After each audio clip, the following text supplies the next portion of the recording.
The German sniper on the ridge didn't just shoot. He audited us. That's what it felt like. He didn't waste a single round on suppression or panic fire. He waited for a helmet to rise 1 inch above the stone wall, calculated the wind, and then ping, he balanced the books with a bullet through a brain. We were the 92nd Infantry Division, the Buffalo Soldiers, pinned down in a freezing valley along the Gothic Line in Italy, 1944. We had been stuck behind a crumbled farmhouse for 3 days. Every time a lieutenant tried to peek, he lost a man. Every time we tried to flank, the auditor and his spotters shut us down. They were disciplined. They never fired more than once, and they never revealed their position. "We need artillery," shouted Captain Miller, a white officer who looked at us like we were equipment he didn't know how to operate. "No artillery, sir." The radio operator shook his head. "Fog is too thick. We're on our own." I was a corporal, but back in Alabama I fixed tractors that everyone else said were dead. I looked at the pile of debris in the barn, a bicycle wheel, some rusted wire, a shattered rocking chair, and a dead mule that had been swelling in the sun by the road. An idea started to itch in the back of my brain. It was a stupid idea. A cartoonish idea. "Corporal Jefferson!" the captain snapped. "Stop staring at the trash and dig in!" I didn't dig. I grabbed a helmet off a fallen comrade. I grabbed the wire. I looked at the ridge where the death was coming from. "Captain," I said, keeping my voice low, "I can make them empty their magazines, all of them. I just need 10 minutes and that bicycle wheel." They called it the donkey because of the terrible squeaking noise it made. But within an hour, that squeaky, jerky pile of junk would turn the most disciplined snipers in the Wehrmacht into panicked amateurs. My name is Corporal Silas Crank Jefferson. I served with the 92nd, the only African-American infantry division to see combat in Europe. We fought two enemies, the Germans in front of us, who wanted to kill us, and the Jim Crow army behind us, who expected us to fail. They sent us on suicide missions and gave us the worst gear, expecting us to break. We didn't break. We improvised. This story takes place in the Serchio Valley. The Germans held the high ground. They always held the high ground in Italy. They had MG-42s protecting the flanks and elite Scharfschützen, snipers, watching the gaps. This particular squad of Germans was terrifyingly efficient. They knew our tactics. They knew that if they killed one of us, two more would try to drag the body back, and then they'd kill them too. It was a bait trap using our own humanity against us. We were bleeding out, one by one. The morale was gone. The men were terrified to even lift their heads to drink water. The captain was getting ready to order a frontal charge just to break the stalemate, a charge that would have slaughtered us all in the crossfire. That's when I built the rig. It wasn't standard issue. It wasn't in any manual. It was a contraption, born of desperation, and a childhood spent rigging pulleys in sharecropper barns. I decided that if the Germans wanted targets so badly, I was going to give them targets. I was going to give them a show they couldn't resist, starring a soldier that couldn't die. This is the story of the donkey trick, and how a rusty bicycle wheel broke the Gothic line. The Italian Alps in November were not a place for the living. The cold was a physical weight, a damp, bone-gnawing chill that turned the mud into glue and made every breath taste like wet iron. We were the 370th Infantry Regiment of the 92nd Division, pushing north toward Massa, but for the last 72 hours, we hadn't moved 72 inches. We were stuck in a bowl of fog and misery near a bombed-out stone farmhouse. To our north, a sheer cliff face rose up into the mist. Somewhere up there, dug into the granite like ticks on a hound, were the Germans. "Keep your heads down," Sergeant Banks whispered, his voice cracking with fatigue. "Don't give 'em a shadow." We were huddled against the southern wall of the farmhouse. It was the only thing stopping the 7.92-meter Mauser rounds from turning us into memories. The Germans had the angle. They had the elevation, and they had patience. God, they had patience. I was sitting on a crate of rations cleaning the mud off my M1 Garand. My hands were numb. I looked at the men around me. Good men. Men from Chicago, Detroit, and the Deep South. We had trained for 2 years to fight for a country that wouldn't let us eat in the same diners as the German prisoners of war we captured. And here we were, freezing to death in a foreign ditch, being hunted for sport. "Jefferson," Banks nudged me. "Captain wants a runner to check the left flank. See if 2nd Platoon is still in position." "On it, Sarge." I didn't run. You didn't run in the Serchio Valley. You crawled. I belly crawled through the slush, past the dead mule that smelled of sweet rot, keeping the low stone wall between me and the cliff. I reached the corner of the barn just as Private Lewis, a kid from Georgia, made a mistake. He stood up to adjust his pack. He didn't stand up all the way, just enough to expose the top 3 inches of his helmet above the wall. Snap! There was no bang. The bullet was traveling faster than sound. The crack was the air splitting. Lewis's helmet spun off his head like it had been kicked. He dropped back down, eyes wide, touching his temple. "I'm hit! I'm hit!" he screamed. I scrambled over to him. "Let me see." I checked his head. A groove, red and angry, was cut into his scalp. The bullet had punched through the steel pot, grazed his skull, and exited the other side. An inch lower, and his brains would be painting the mud. "You're lucky, Lewis," I breathed, wrapping a bandage around his head. "You just got a haircut." But the shot told me something. It told me everything. The sniper wasn't just shooting at movement, he was shooting at silhouettes. He had zeroed that wall perfectly. He knew exactly where our head height was. I made my way back to the farmhouse. Captain Miller was pacing inside the roofless main room, looking at a map that was dissolving in the damp air.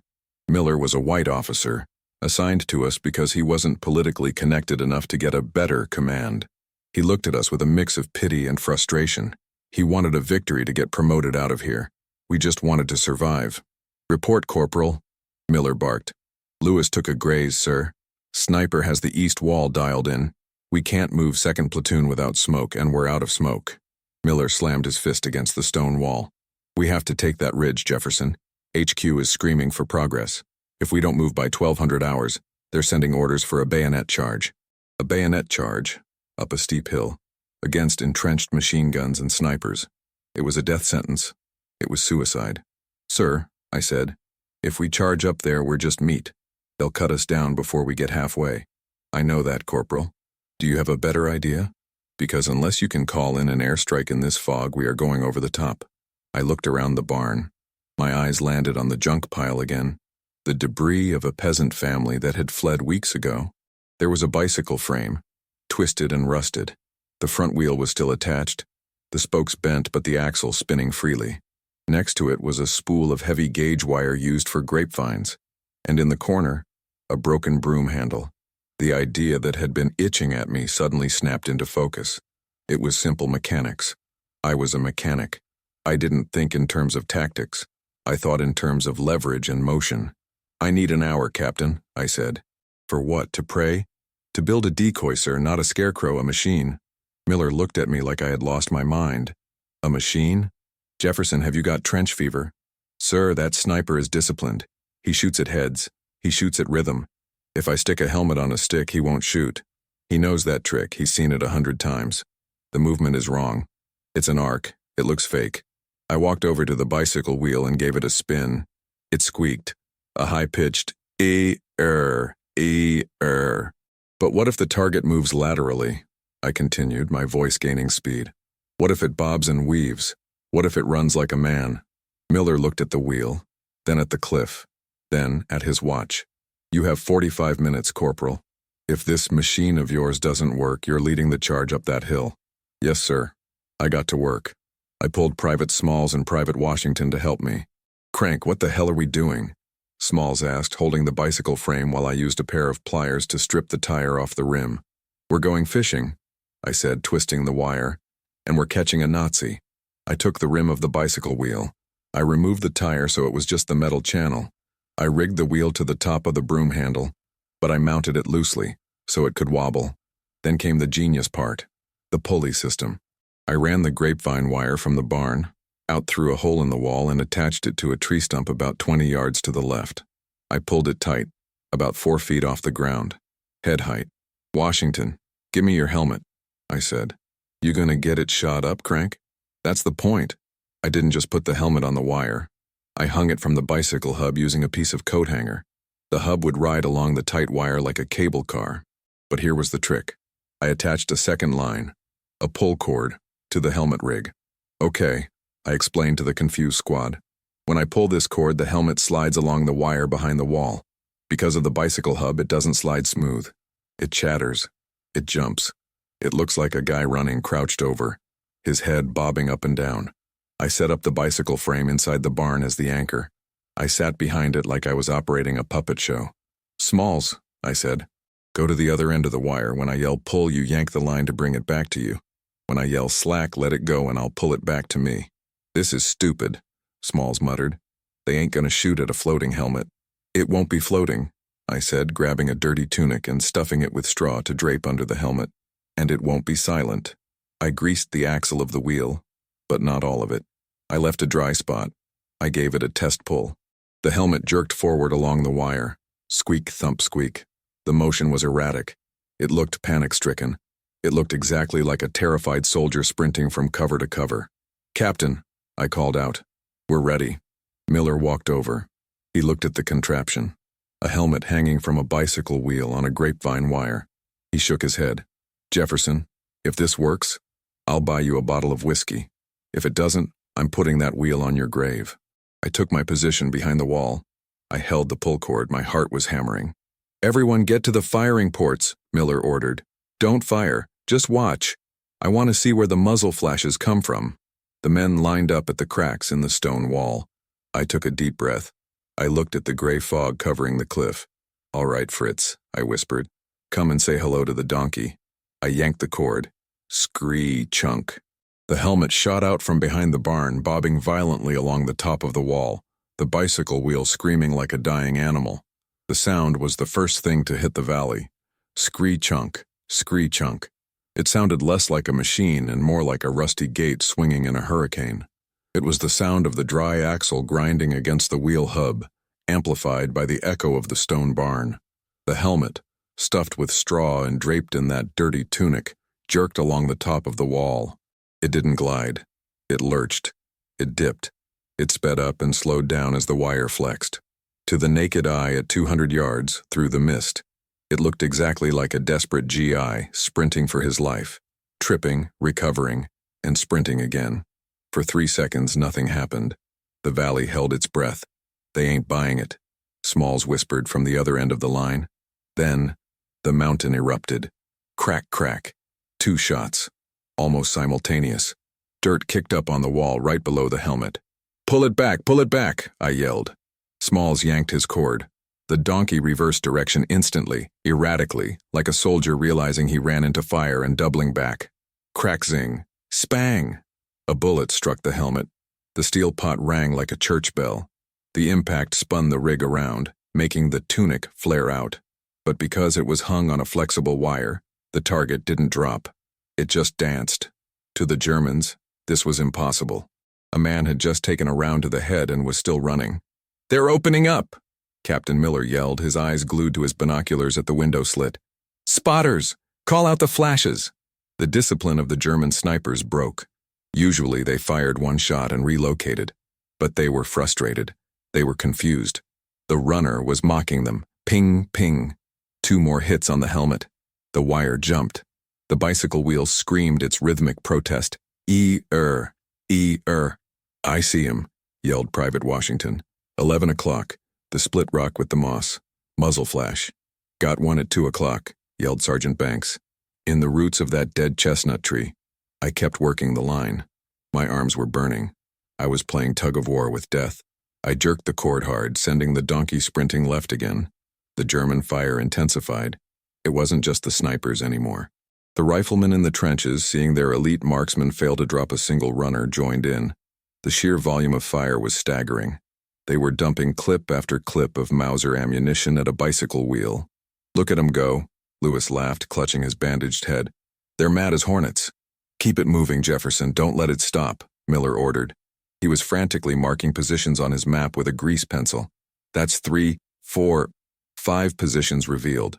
The donkey was taking a beating. The tunic was shredded. The helmet had 3 new holes in it, but the bicycle wheel held. The wire held. Then the tone of the battle changed. A deep, ripping sound tore through the air, like canvas being torn by a giant. "Bert!" "MG-42, Banks screamed. "Get down!" Chunks of the stone wall exploded inward. Dust filled the air. The Germans had brought the heavy hitter into the game.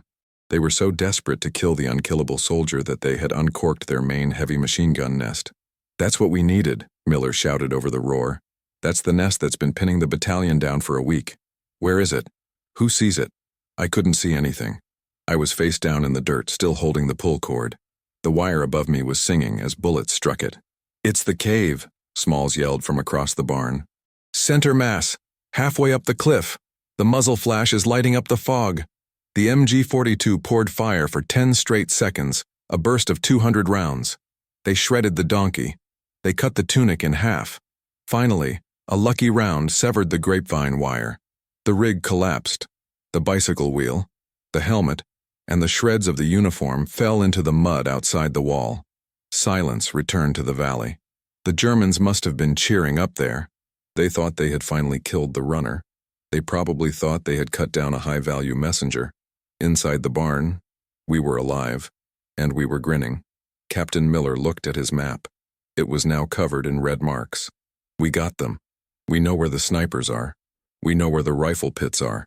And most importantly, we know where that MG-42 is hiding. He looked at me. I was brushing stone dust off my uniform. Corporal, Miller said, a genuine smile breaking through his exhaustion. You owe the Army a bicycle wheel, but I think the Army owes you a medal. I'll take a hot meal instead, sir, I said. Don't get comfortable, Miller replied, rolling up the map. We know where they are now, but we still have to move them, and now they're going to be reloading. Sir, I said, walking over to the pile of junk. I picked up another piece of wire and a rusted metal bucket. They might be reloading, but they're also confused. They're wondering why that man didn't scream. They're wondering why he ran back and forth like a puppet. Psychological warfare, Banks muttered. Spooked them. Exactly, I said. And while they're reloading, I got enough wire to rig up donkey number 2. Miller stared at me. You want to do it again? No, sir. I want to do it bigger. I pointed to the rear of the barn, where the mortars were set up. The mortar crews had been blind for 3 days, afraid to fire for fear of giving away their position to the snipers.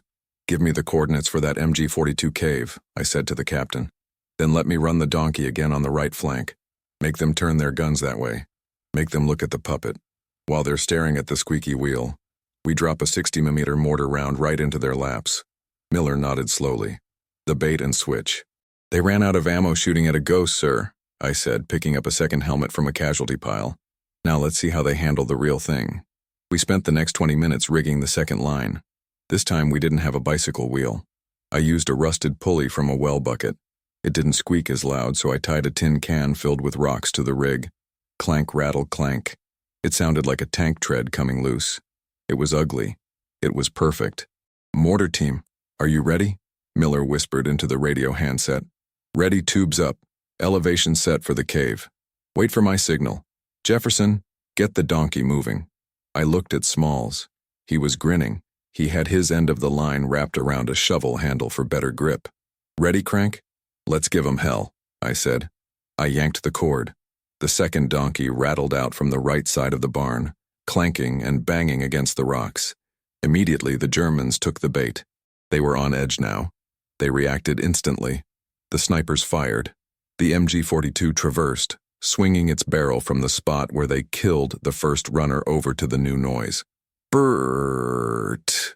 The tracers lit up the fog, pointing straight at the new decoy. All German eyes were locked on the rattling helmet. Now! Miller screamed into the radio. Fire for effect! Thump, thump, thump. 3 mortar rounds left the tubes behind the barn. They arched high into the gray sky, invisible and silent until the end. The Germans never saw them coming. They were too busy killing the tin can. Boom, boom, crump. The explosions rocked the cliff face. The center explosion was perfect. It airburst right at the mouth of the cave. The MG-42 stopped firing instantly. A secondary explosion followed. The mortar round had hit their ammo supply. A cheer went up in the barn that shook the dust from the rafters. Direct hit, Washington yelled. That nest is gone. Don't celebrate yet, I yelled, pulling the remains of the second donkey back in. We just kicked the beehive. Now the whole swarm is coming. I was right. The Germans weren't just snipers and machine gunners. They had infantry. And now that we had blinded their heavy eye, they were going to come down from that cliff to wipe us out close up. Fix bayonets, Sergeant Banks ordered. They're coming down the slope. I dropped the wire. I grabbed my Garand. The fun with toys was over. The shooting gallery was closed. Now it was just a brawl in the mud. "Jefferson," Miller said, racking the slide of his Colt 45. "Stay close to me. If we get out of this, I want you to teach the whole damn regiment how to build that rig." "Let's survive first, Cap," I said, checking my ammo. The fog swirled. Shadows began to detach themselves from the cliff base. Gray uniforms. Stahlhelms. The shapes of men who were very, very angry about being tricked by a bicycle wheel. The fog didn't just hide the Germans. It magnified them. When they came down that slope, screaming commands in a language that sounded like rocks grinding together, they sounded like a legion. But when they broke through the mist 30 yards from our wall, they were just men. Angry. Desperate men. "Here they come. Short range," Banks roared. "Pick your targets." I rested the barrel of my M1 Garand on the stone wall. My hands, previously steady while rigging the wire, were now trembling with the adrenaline of imminent violence. A shape materialized in the gray soup. A German soldier, tall, wearing a greatcoat that flapped around his knees. He was carrying an MP-40 submachine gun. He raised it toward us. I squeezed the trigger. The Garand kicked against my shoulder. The German crumpled, sliding face first into the mud. "Contact front, contact right." The farmhouse exploded into noise. Our rifles cracked in a ragged volley. The Germans returned fire, but something was wrong. It wasn't the disciplined, overwhelming wall of lead we were used to. It was sporadic. It was hesitant. I swung my rifle to the left. 3 enemy soldiers were advancing, using the dead mule for cover. One popped up to fire. Bang, bang. Then silence. He ducked back down, frantically working the bolt of his Kar 98K. He was reloading. "They're dry," I yelled, the realization hitting me like a punch. They spent everything on the donkey. It was true. The sheer volume of fire they had poured into my bicycle wheel puppet meant their magazines were empty, their stripper clips depleted. They had come down the hill expecting us to be dead or suppressed, only to find us waiting with full clips and a mean grudge. "Pour it on 'em!" Smalls screamed, standing up and firing his carbine from the hip. "Let 'em have it!" The firefight turned into a brawl. The distance closed to throwing range. Since they couldn't suppress us with rifle fire, they switched to grenades. The potato mashers, stick grenades, came flying out of the fog, tumbling end over end. One landed inside the roofless barn, skidding across the stone floor near Captain Miller. "Grenade!" Miller didn't freeze. He kicked it like a soccer ball. It sailed through the open doorway just as it detonated. Whump. The blast sprayed shrapnel against the outside wall, but inside we were safe. "Push them back!" Miller yelled, his face streaked with soot. "Don't let them get to the wall!" I fired until my clip ejected with that signature ping. I fumbled for a fresh en-bloc clip on my belt. My fingers were slippery with mud. A German soldier vaulted over the low section of the wall to my right. He was big, blond, and terrifying. He landed right on top of Private Washington. Washington went down, his rifle knocked away. The German raised his rifle butt to smash Washington's skull. I didn't have time to reload. I lunged. I hit the German with a tackle that would have made my high school coach proud. We slammed into the mud. The air left his lungs in a grunt. He was strong, smelling of unwashed wool and stale tobacco. He clawed at my face, his thumbs digging for my eyes. I grabbed his wrist. We rolled over the debris of the donkey rig. The wire I had used to trick them was now tangling around our legs. He reached for his belt. A knife. I headbutted him. Crack. My helmet rim caught him right on the nose. Blood spurred. He hesitated for a split second, blinded by pain. That second was all I needed. I grabbed a heavy rock from the ground, part of the rubble from the MG-42 attack earlier, and brought it down. I rolled off him, gasping for air. Washington was scrambling backward, eyes wide. "You okay, Wash?" I wheezed. Yeah, Crank. You got him." I grabbed my rifle and jammed the fresh clip in. Click, clack. The German assault was faltering. They had lost the element of surprise. They had lost their heavy machine gun support. And they were running on empty magazines. They were caught in the open in the mud against the Buffalo soldiers who had nowhere to run. "They're pulling back," Banks shouted. "Look at 'em run." The gray shapes were melting back into the fog, dragging their wounded. They weren't retreating to the top of the cliff. They were retreating to the boulder field halfway up. The firing stopped. The silence that followed was heavy, filled only by the groans of the wounded and the metallic clink of hot brass cooling in the snow. Captain Miller walked over to the wall. He looked out at the bodies scattered on the slope. Then he looked at us. We were battered. We were bleeding. But we were holding the ground. "Check ammo," Miller ordered. "I got 2 clips left," Smalls said. 1.5, Washington reported. We were low too, but we had won the exchange. "Captain," I said, wiping the Germans' blood off my sleeve. "They didn't go all the way back up. They stopped at the boulders." "I saw," Miller said grimly. "They're digging in for a standoff. They're waiting for reinforcements. Or for nightfall." "If we wait for nightfall," I said, "they'll bring up more mortars. They'll bury us in this barn." Miller looked up at the cliff face. The fog was thinning slightly, revealing the jagged scar where the MG-42 nest used to be. "You're right, Jefferson. We can't stay here." Miller turned to the platoon. "Listen up. We aren't waiting to be killed. We just knocked out their big gun. We just bled their infantry. They are disorganized and they are low on ammo." He pointed up the hill. "We are going to take the high ground. Now." The men looked at each other. Assaulting a cliff face was madness, but staying in the barn was death. "How, Cap?" Banks asked. "Even without the MG, those snipers are still up there. They still have rifles." Miller looked at me. "Jefferson, you got any more wire?" "I got about 50 feet left on the spool, sir." "And do we have any smoke grenades left, even one?" "I have one," Lewis said, patting his vest. "Saved it." "Okay," Miller said, a plan forming in his eyes. "Here is what we do. We aren't going up the middle.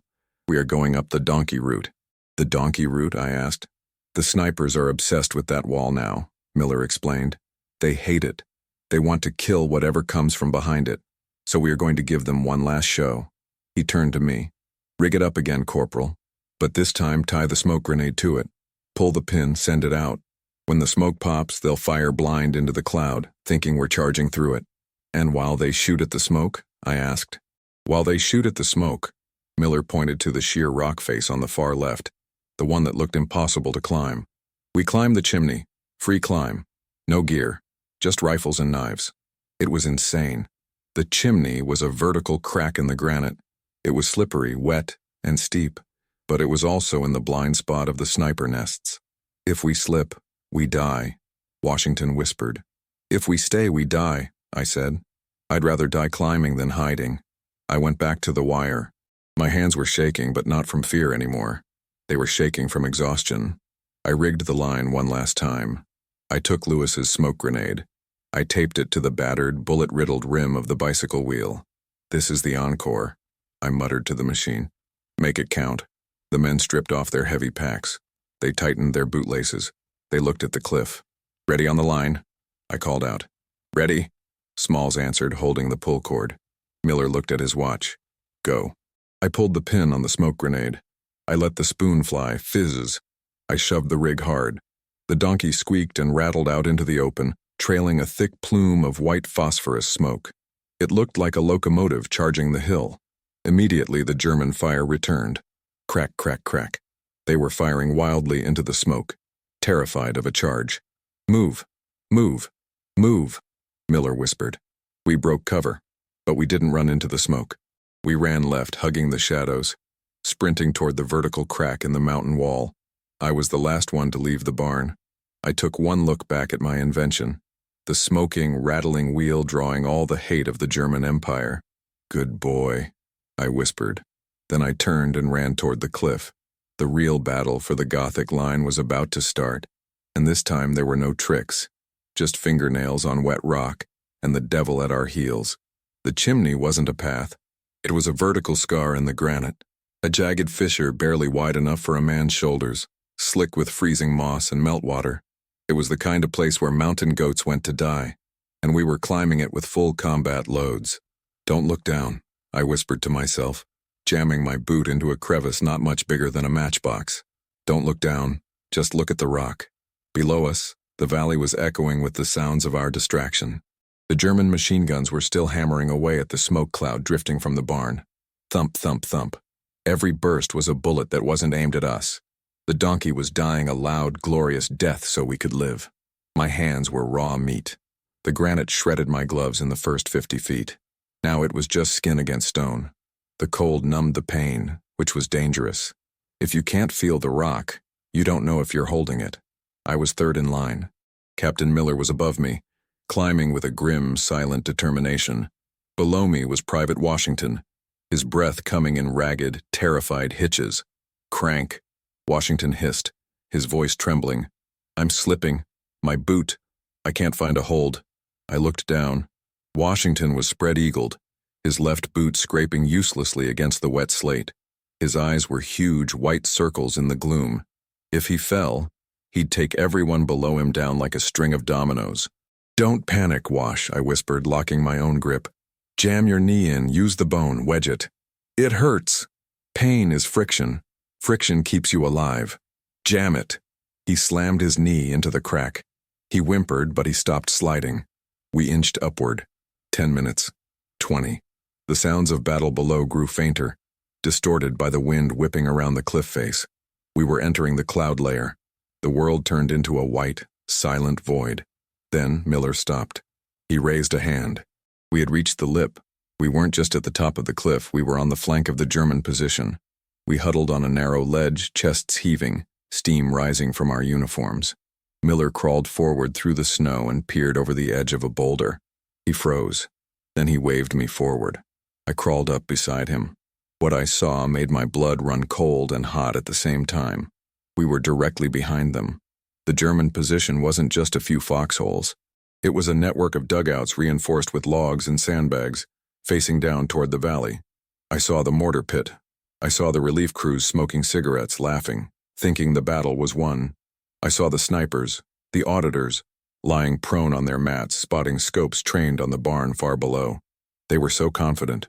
They thought the buffalo soldiers were cowering in the mud, waiting to die. They didn't know the buffalo was breathing down their necks. There was one sniper in particular.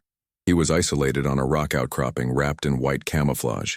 He had a scoped Kar 98K with a long telescopic sight. He fired a shot. Crack. Then he calmly worked the bolt, ejected the brass, and made a mark in a small notebook. "That's him," I whispered, a surge of hate tightening my throat. "That's the son of a bitch who shot Lewis." Miller looked at the squad. We had 12 men. They had maybe 40. But we had the one thing they didn't, the direction they weren't looking. "Fix bayonets," Miller mouthed. Quietly. The click of steel locking onto lugs was the loudest sound in the world. I prayed the wind covered it. "On my signal," Miller whispered. "Grenades first, then we rush. Don't stop shooting until the bolts lock back."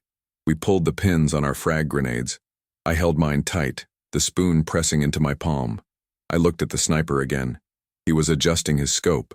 He was so focused on the fake war we had created for him that he was about to lose the real one. Now! 12 grenades sailed through the air. They were black dots against the gray sky. The Germans didn't even see them land. The sniper paused. He must have heard the thump of the metal bodies hitting the frozen dirt. He started to turn his head. Boom, boom, boom, boom. The ridge disintegrated. Dirt, logs, and snow erupted upward. The screams followed instantly. "Go! Go! Go!" We didn't climb over the ledge, we poured over it like a breaking dam. We were screaming, a primal, terrifying roar that vented 3 days of freezing, bleeding, and being mocked. I sprinted straight for the sniper's nest. The sniper was still alive. The blast had knocked him sideways, but he was scrambling for his rifle. He saw me coming, a black demon rising out of the smoke with a bayonet. He tried to bring the long rifle around. It was too long for close quarters. I didn't shoot. I hit him with the full weight of my body. We slammed into the snow. He was screaming in German, clawing at his belt for a pistol. I drove the butt of the Garand into his chest, knocking the wind out of him. "Audit this," I roared. I kicked the rifle away. He looked up at me, his blue eyes wide with shock. He wasn't looking at a subhuman anymore. He was looking at the man who beat him. "Hands up! Hände hoch!" I screamed, leveling the muzzle at his face. He froze. He slowly raised his hands. Around me, the battle was a chaotic swirl of violence. The Buffalo soldiers were clearing the trenches with brutal efficiency. Private Washington was firing his carbine into a dugout. Sergeant Banks was wrestling a machine gunner for control of a weapon. "Secure the flank," Miller yelled, firing his .45 at a fleeing officer. "Don't let them regroup." We had taken the first line. The snipers were dead or captured. The mortar pit was ours. But the fight wasn't over. "Machine gun," Smalls yelled. "Traversing." Further up the ridge near the entrance to a command bunker we hadn't seen, a second MG-42 swiveled toward us. The gunner had been asleep or eating, but now he was awake. He opened fire. Brrrt! Bullets chewed up the snow around my feet. I dove into the sniper's hole, dragging the German prisoner down with me. "Stay down," I yelled at him. We were pinned again, but this time, we were pinned inside their trench. "Jefferson!" Miller yelled from a crater 10 yards away. "We can't advance. That bunker has a fatal funnel on the trench line." I looked at the bunker. It was concrete, thick and ugly. The firing slit was narrow. We couldn't get a grenade in there from this distance. I looked at the German sniper's gear in the hole with me. His rifle was gone, but his pack was there. And next to his pack, a flare gun, a Leuchtpistole. I grabbed it. I cracked it open. Loaded. A red signal flare. I looked at the prisoner. "What is this for?" I shouted, shaking the gun at him. "Artillery? Mortars?" He shook his head, terrified. Nein, signal, retreat, fall back." An idea. Another mechanic's idea. If I fired a red flare, their reinforcements in the valley might think the position was lost. But that wouldn't stop the machine gunner 5 skirmish lines away. No, I needed something hotter. I looked at the sniper's belt. He had smoke grenades. German smoke grenades. Nebelhand granite. "Cover me!" I yelled to Miller. "You're crazy, Crank! Stay down! Just shoot at the slit!" Miller and the squad opened up, pinging rounds off the concrete bunker. It forced the gunner to duck for a split second. I grabbed the German smoke grenade. I pulled the igniter, but I didn't throw it. I grabbed the sniper's spotting scope, a heavy, brass and glass instrument on a tripod. I had seconds before the smoke grenade went off in my hand. I stood up. I wasn't throwing a baseball. I was throwing a hammer. I hurled the heavy spotting scope as hard as I could toward the bunker slit. It wasn't going to do damage, but it was a big, weird object flying through the air. The gunner flinched. That was the gap. I grabbed the German prisoner by his collar. "Run!" I yelled, pointing to the rear. He didn't understand. I left him. I sprinted, not away from the gun, toward it. I was running on pure hate now. The donkey trick was clever. This wasn't clever. This was suicidal. The machine gunner reappeared in the slit. He saw me. He swung the barrel. I dove sideways, sliding on the ice like a baseball player stealing home. The bullets tracked me, kicking up snow inches from my boots. I was under the firing arc. I was in the dead zone right below the bunker wall. I pulled the pin on my last American frag grenade. I held it for 2 seconds. 1 Mississippi. 2 Mississippi. I stood up, pressed myself against the cold concrete, and shoved the grenade right through the firing slit. Special delivery. I rolled away. Thump, boom. The explosion was muffled, contained inside the concrete box. Smoke and dust blew out of the slit. The machine gun went silent. I lay there in the snow, staring up at the gray sky. My chest was heaving. My legs felt like jelly. Captain Miller's face appeared above me. He looked terrified. "Jefferson, you alive?" I sat up. I checked my limbs. Everything was attached. "I think so, Cap." Miller looked at the smoking bunker, then back at me. He shook his head, a mixture of disbelief and awe. "You realize that wasn't in the manual, right?" "None of this is in the manual, sir," I wheezed. The firing had stopped. The remaining Germans were surrendering, hands high, looking at the black soldiers who had stormed their eagle's nest. We stood up. We were on the high ground. We could see the entire Serchio Valley spread out below us. We could see the barn where we had been pinned down. We could see the wreckage of the bicycle-wheel donkey lying in the mud. We had done it. We had broken the Gothic line in our sector. But as I looked north, I saw something that killed the celebration. Moving down the main road about 2 miles out but closing fast was a column of armor. Tanks. Panzers. The sniper's notebook wasn't just logging kills. It was logging coordinates for a counterattack. "Captain," I said, pointing a shaking hand at the horizon. "We got company." Miller raised his binoculars. His shoulders slumped. "Tiger tanks, 2 of them, and infantry support. We had rifles. We had a few grenades. We had no anti-tank weapons. And we were trapped on a ridge with nowhere to go but down the cliff we just climbed. We can't hold this against tanks," Banks said, his voice hollow. I looked at the captured German equipment. I looked at the sniper's radio. I looked at the flare gun I had shoved in my pocket. We don't have to hold it, I said, my mind racing, the gears turning again. We just have to make them think we're something else. What? Miller asked. The donkey trick, I said, a grim smile forming. It works because people see what they expect to see. Those tanks, they're expecting to find Germans up here. They don't know the position has fallen yet. I walked over to the German radio. I picked up the headset. Static hissed. Does anyone here speak German? I asked. Private Smalls raised his hand slowly. My grandma. She was from Hamburg. I know a little. Enough to ask for eggs and beer. Can you ask for help? I asked. Smalls nodded, swallowing hard. Good, I said. Because we're about to invite those tanks to dinner, and we're the main course. A Tiger tank doesn't just make noise, it makes the ground shiver. It's 60 tons of German steel, armed with an 80 meters cannon that can punch a hole through a battleship, let alone a squad of shivering infantrymen on a granite shelf. We watched them coming up the winding supply road, two gray monsters churning the mud, flanked by a platoon of infantry. They were coming to save their comrades. They were coming to kill us. We got maybe 5 minutes before they round that switchback, Captain Miller said, lowering his binoculars. His face was pale. We have no bazookas, no satchel charges.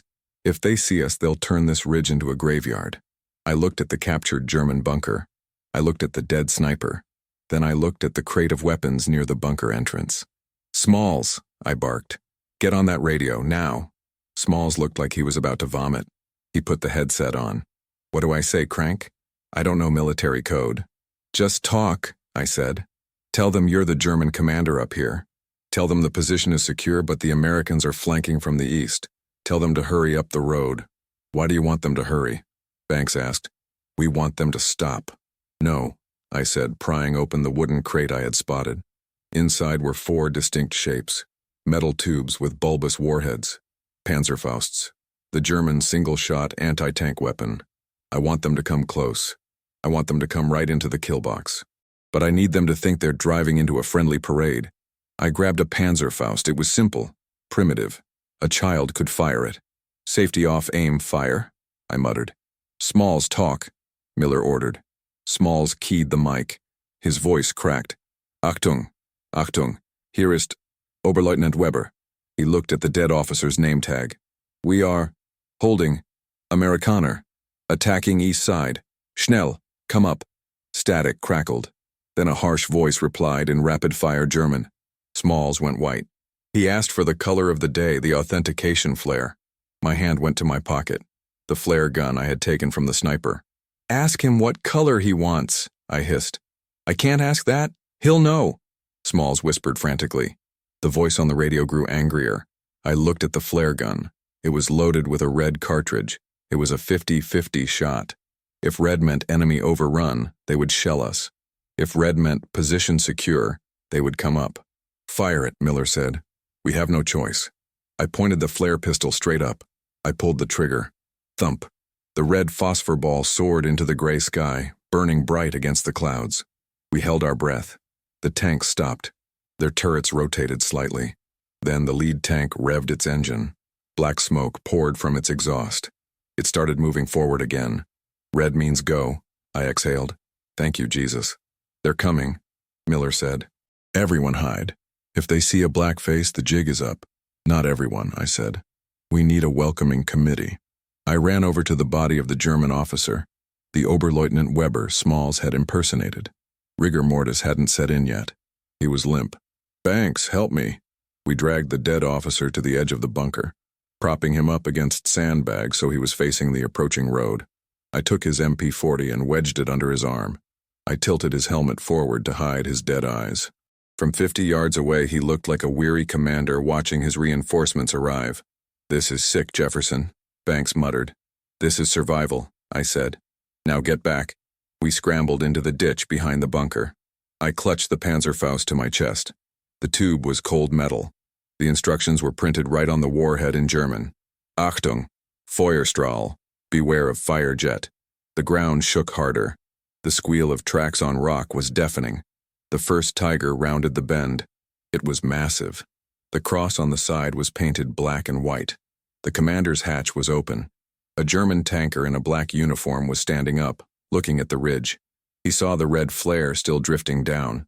He saw the officer leaning against the sandbags. He waved. My heart stopped. The officer obviously didn't wave back. But in the chaos of war, with the wind blowing and smoke drifting, the tanker didn't notice. He assumed his infantry counterpart was just exhausted. The tank rumbled closer. 40 yards, 30. Wait! Miller whispered beside me. Wait! The tank was now broadside to us, exposing the thinner armor above the tracks. The commander was shouting something down into the turret. Now! I popped up from the ditch. The German commander saw me. His eyes went wide. He saw a black soldier holding a German anti-tank weapon 10 yards away. He opened his mouth to scream. I pressed the firing lever. Whoosh! The recoil was non-existent, but the backblast was hot. The warhead flew slow like a thrown football. It covered the short distance in a heartbeat. Crack, boom. It hit the Tiger right below the turret ring. The explosion wasn't huge on the outside, but the shaped charge burned a hole straight through the steel. A jet of molten copper injected itself into the ammunition storage. A second later, the tank convulsed. A pillar of vertical flame shot out of the commander's hatch, blowing the man who had just waved into the air. The ammunition cooked off. Boom, boom, boom, turning the 60-ton beast into a blast furnace. Second tank, Miller yelled. The second Tiger, seeing the lead tank explode, panicked. It tried to reverse on the narrow, icy switchback, but the driver was blind with smoke. He jerked the right track too hard. The rear of the tank swung out. The tracks lost their grip on the frozen gravel. We watched in silence as the second monster slid. It went over the edge in slow motion. It tumbled down the cliff face, crashing against the rocks, rolling over and over until it landed in the valley floor hundreds of feet below, with a sickening crunch. The German infantry support didn't stick around. Seeing their armor destroyed by what they thought was a secure position, they broke and ran back down the mountain. Silence returned to the ridge. I dropped the spent Panzerfaust tube. I leaned back against the cold mud. My hands were shaking uncontrollably now. Oberleutnant Weber, Small said, looking at the dead body we had used as a prop. Dismissed. Captain Miller stood up. He looked at the burning tank, then at the cliff, then at me. He looked like he had aged 10 years in 10 hours. Jefferson, he said quietly, rigging a helmet is one thing. Blowing a Tiger tank is another. It's all just mechanics, sir, I said, rubbing my face.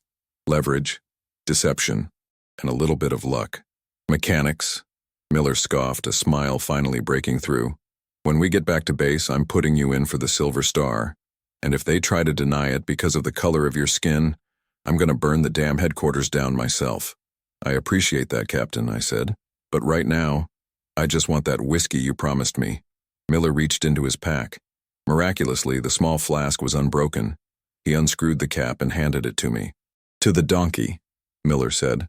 I took a swig. It burned like gasoline. It was the best thing I had ever tasted. To the donkey, I replied. We sat on the roof of the world, the Buffalo soldiers of the 92nd Division. We were cold, we were segregated, and we were forgotten by half the country we fought for. But on that day, on that ridge, we were the kings of the mountain. We held that ridge for 3 weeks until the relief column finally punched through. By then, the donkey had become a legend up and down the Gothic line. Other platoons started rigging up their own decoys, helmets on pulleys, ration cans on strings. It didn't always work, but it made the Germans hesitate. And in war, hesitation is the difference between a letter home and a telegram to your mother. I never got that Silver Star Captain Miller promised. The paperwork got lost somewhere between Italy and Washington, D.C., which was the Army's polite way of saying they weren't handing out medals for heroism to a black mechanic in a segregated division. Miller was furious, but I didn't care. I knew what I did. The men knew what I did. When I got back to Alabama in 1945, I went back to fixing tractors. I walked past the whites-only signs in the diners and sat in the back of the bus. The country hadn't changed, even if we had saved it. But sometimes when the wind blew through the wires on the farm fences, making them hum and sing, I'd smile. I'd remember the sound of a rusted bicycle wheel screaming in an Italian valley. I'd remember the look on that German commander's face when he realized the inferior soldier had outsmarted the master race with a pile of junk. They had the tanks, the high ground, and the history books. But for one glorious afternoon, we had the donkey. and that was enough.